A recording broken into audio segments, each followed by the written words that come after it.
У Ганса был богатый опыт фермерства, но однажды мужчина обнаружил на своих полях странные яйца, вид которых почему-то вызвал у него сильное волнение и беспокойство. Когда эти загадочные яйца вылупились, это стало настоящим потрясением для Ганса. Ганс, его жена Бонни и их дочери Мэри и Жизель стояли на своем кукурузном поле и молча смотрели на очень необычные яйца. Казалось, что они вот-вот вылупятся, но Ганс решил, что лучше раздавить их своим трактором. Однако в дело вмешались его дочери, которые умоляли папу остановиться, ведь внутри яиц были живые существа. В конце концов произошло нечто такое, что заставило все семейство раскрыть от удивления рты. Но прежде чем мы поймем, что же такого произошло на кукурузном поле, нам нужно вернуться к самому началу. Ганс жил на ферме со своей семьей тихой скромной жизнью фермера. Ганс выращивал овощи, в том числе кукурузу, и держал отару овец. Работа была тяжелой, но по-своему увлекательной, и семью вполне устраивала жизнь в деревенской глуши. Каждый день был удивительно хорош, а воздух невероятно свеж, но чего-то нового здесь давно уже не происходило. В то утро Ганс проснулся, как обычно, очень рано. Он надел комбинезон и отправился на кухню, где услышал странный шум, доносившийся снаружи. Было еще темно, поэтому он не мог понять, откуда доносится странный звук, но он никогда раньше не слышал ничего подобного. Это вызвало у него небольшое беспокойство.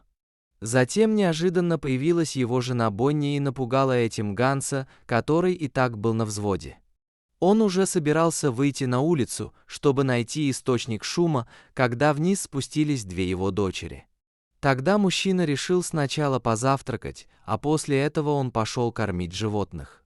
Ганс начал с куриц, которые по какой-то причине вели себя беспокойно. В конце концов, фермер обнаружил пропажу одной из куриц. Возможно, ночью в курятник пробралась лиса и украла ее.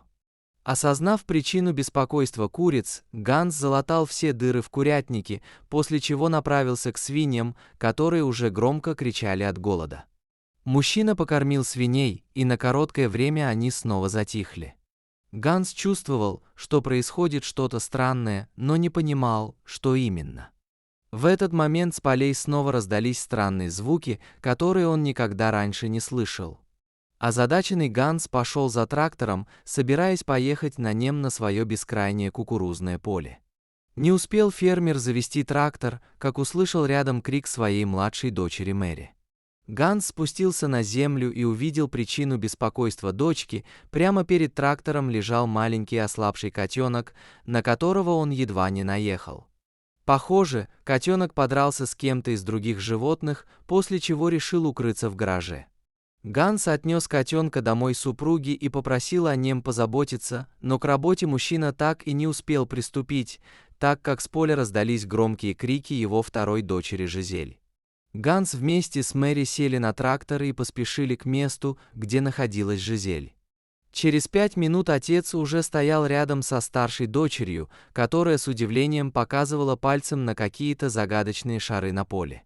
Ганс подошел поближе к подозрительным предметам и понял, что это были яйца какого-то неизвестного животного. Фермер хотел на всякий случай раздавить яйца трактором, не зная, чего от них ожидать, но дочки, увидев это, едва не заплакали и уговорили папу остановиться. Ганс согласился оставить яйца в покое, которых оказалось целых 10 штук и которые вот-вот должны были вылупиться. Появившаяся следом Бонни вскрикнула при виде яиц. Она решила, что это яйца змеи, и сильно испугалась за безопасность своих дочек. Однако опытный Ганс успокоил супругу, что это точно были яйца какой-то знакомой птицы, вот только он никак не мог вспомнить, какой именно. Дочки обрадовались тому, что родители не будут уничтожать яйца, и принесли из сарая немного сена, чтобы сделать для яиц теплое одеяло. Девочки 2 дня практически не отходили от яиц, с нетерпением ожидая, когда же они вылупятся. Бонни с некоторым беспокойством наблюдала за дочками, гадая, что же находится внутри загадочной находки, а Ганс уже забыл об этом происшествии, так как он с утра до вечера работал на поле. Внезапно девочки начали кричать и звать родителей. Когда взрослые подошли к дочерям, те возбужденно закричали, что на одном из яиц появилась трещина. Прошло достаточно много времени, прежде чем скорлупа начала раскалываться, а из нее показалась маленькая птичка. Дочки возбужденно щебетали рядом, а Ганс присмотрелся к птенчику получше и внезапно разрыдался. Сначала Бонни ничего не могла понять и просто обняла мужа покрепче, стараясь его успокоить. Но затем женщина внезапно осознала, что из странного яйца появился птенец павлина. Оказывается, когда Ганс был маленьким, он также жил на ферме со своими родителями, где просто обожал заботиться о павлинах. Он даже завел одного из павлинов в качестве домашнего питомца, и эта птица была его лучшим другом в детстве. После смерти птицы Ганс больше никогда уже не заботился о павлинах. И вот, прямо на глазах у фермеров появился на свет маленький павлин. Ганс посчитал это настоящим чудом и оставил несколько особей на ферме, на радость Мэри и Жизель, а остальных павлинов фермер с супругой решили отдать в заповедник, чтобы птицы могли получить там необходимый уход.